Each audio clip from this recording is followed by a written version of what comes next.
কটাক্ষ, কাকা ভাইপোর পাল্টা।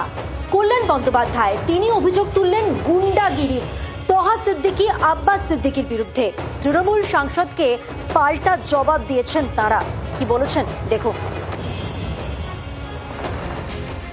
শওকত মোল্লার সঙ্গে সিদ্দিকীদের সংঘাত চলছিল, এবার রাজনীতির আকচা আকচিতে ঢুকে পড়লেন আরেক তৃণমূল নেতা কল্যাণ বন্দ্যোপাধ্যায়, যার লোকসভা কেন্দ্র শ্রীরামপুরের মধ্যেই রয়েছে সিদ্দিকীদের ফুরফুরা শরীফ।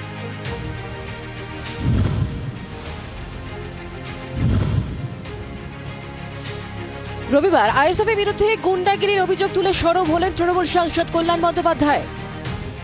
গুন্ডামি ছাড়া আর কিছু করতে জানে না। আইএসএফ সব জায়গাতে গুন্ডামি করে, পারে না। ওরা আমাদের ফুরফুরা শরীফ গুন্ডামি করার চেষ্টা করে, পারে না আমাদের জন্য। আইএসএফ কাজটাই হচ্ছে গুন্ডামি করা, কোনো কাজের নয় এটা। কল্যাণের বিরুদ্ধে পাল্টা সুর চড়িয়েছেন ফুরফুরা শরীফের পীরজাদা তহা সিদ্দিকী এবং তার ভাইপো আইএসএফের প্রতিষ্ঠাতা পীরজাদা আব্বাস সিদ্দিকী।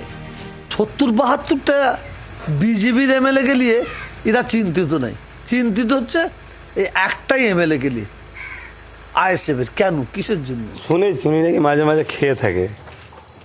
সকাল সকাল বলেছে না রাতে রাতে বলেছে, খবরটা কখন বলেছে, খেয়েছিলেন না খেয়ে বলেছে, এটা তুই দেখার বিষয়। কল্যাণকে আক্রমণের পাশাপাশি বিজেপি ও তৃণমূল বিরোধী ভোটের ভাগাভাগি রোখারও বার্তা দিলেন আব্বাস।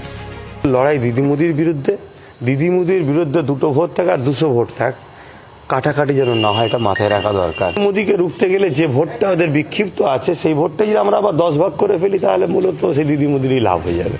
এক ধাপ এগিয়ে আব্বাস দাবি এ রাজ্যে বিজেপি নয়, শাসক দল তৃণমূলের মূল প্রতিপক্ষ তার তৈরি দল আইএসএফই।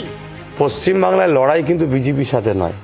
বিজেপিকে শুধুমাত্র মুসলিম সম্প্রদায়কে ভয় দেখাবার জন্য ফান্ড এনে রেখেছে রাজ্য সরকার। মূলত লড়াই হচ্ছে কিন্তু আইএসএফ এর সাথে। তাই আইএসএফকে তারা মারছে, ধরছে, আবার আইএসএফ এর নামই বদলাম দিচ্ছে। সব মিলিয়ে ভোটের মুখে শাসক শিবিরের সঙ্গে সিদ্দিকীদের এই সংঘাত আরো বাড়বে বলেই মনে করছেন রাজ্য রাজনীতির কারবারিরা। ব্যুরো রিপোর্ট, জি24 ঘন্টা। বাংলার আওয়াজ, বাঙালির আবেগ, জি24 ঘন্টা।